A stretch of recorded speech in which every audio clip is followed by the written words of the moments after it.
I'm tired. I did not record anything over this weekend. Literally nothing. One night I forgot my camera, which sucked because some funny stuff was happening. A friend was just yelling at these really drunk ladies walking down the street. And they were just really drunk. Yesterday was one of those days. It was really, it was like a real Sunday, like a legit just, man, this sucks Sunday. So I figured since I have nothing, I should make a review.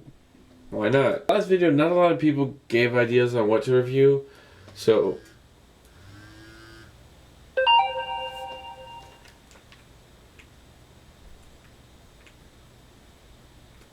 later. The most thumbs up thing was what is a 10 out of 10 movie that I would rate. There are a lot of movies I would say 10 out of 10, so yeah.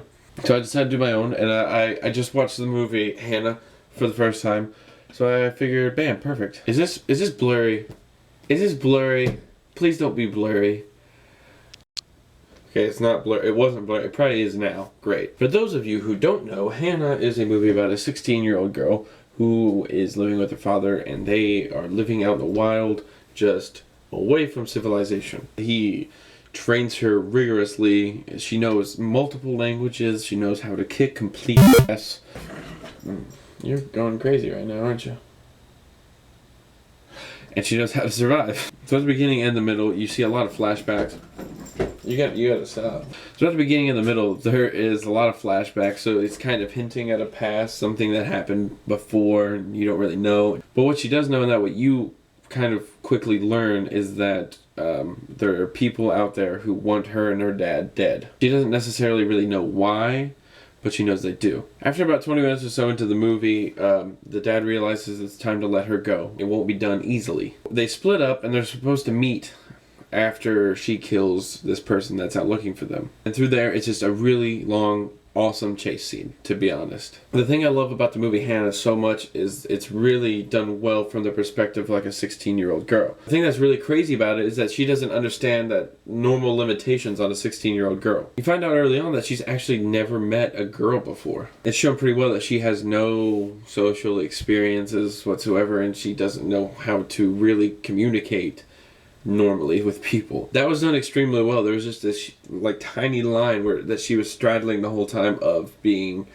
an adolescent to being a killer. The action sequences were done amazing. I love the soundtrack, and the overall look was just awesome. It was really dark and kind of gloomy, but when action scenes were picking up, it was very vibrant, and the music picked up. It always had this theme though of like a childlike music. You're never really leaving her mind. Another thing that was done fantastic was it was a story about a genetically modified person. It's a story that's been told kind of a lot, but this is done differently because it doesn't focus on that. She's not trying to figure it out. She's not trying to kill whoever did it or whatever. She's just a 16-year-old girl trying to be with her dad again and live in the world. That's why I thought the story was really good. It was the plot was not very long. I don't see how the screenplay would be very long. And usually that bothers me because I'm a big fan of dialogue. But this movie wasn't like that. It was more internal. You were trying to feel how she felt. One thing that Mitchell pointed out to me though was the movie at one point just turned into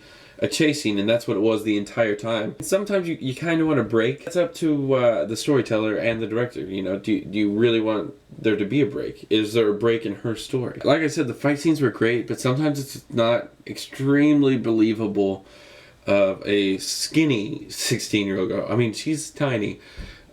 Just beating up 3 grown men or more. There was another problem that I'm like, I don't know. The whole movie, there's an underlying feel of there's something bigger going on, this whole genetic modification, and you're just waiting for it to explode, like just something big happened, and it kind of does. It does it simply and small, so it doesn't really bring you to where I've already been. You're just kind of, I think the thing I loved the most about it though was trying to show like everything was connected to Hanna, so they told a complete story from Hanna's eyes.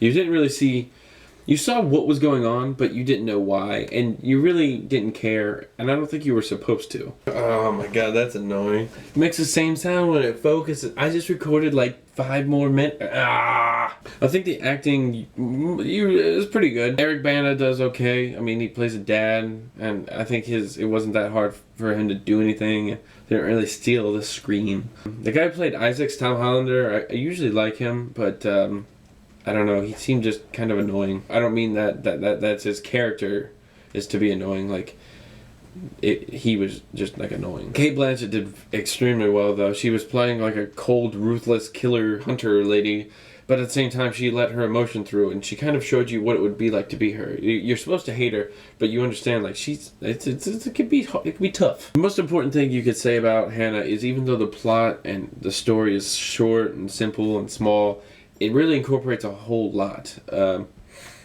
It goes the troublings of a 16-year-old girl, an action film, an adventure film, one of those kind of Tom Clancy style stories where it's like a thriller.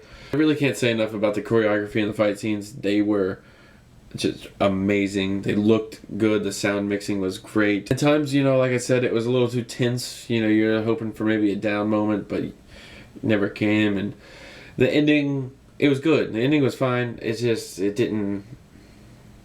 wasn't huge. I guess I was expecting too much while I was watching it. But it's their fault. They brought me there. I think overall I'd give it a 7.5 out of 10. I was going to give it an 8, but it wasn't extremely profound or anything. It didn't really reach, I think, to a higher level. But the reason why it got a 7.5 was because it's very solid filmmaking. It was done stylistically correct, and it looked beautiful. I would definitely recommend watching this movie, and you should, because it's out on DVD and the Blu-ray. I think. I don't really know, because I don't have a Blu-ray player and I don't care. Except for the Star Wars crap. Can you believe this? George Lucas, what are you doing? What are you doing? Adding stuff in. You suck.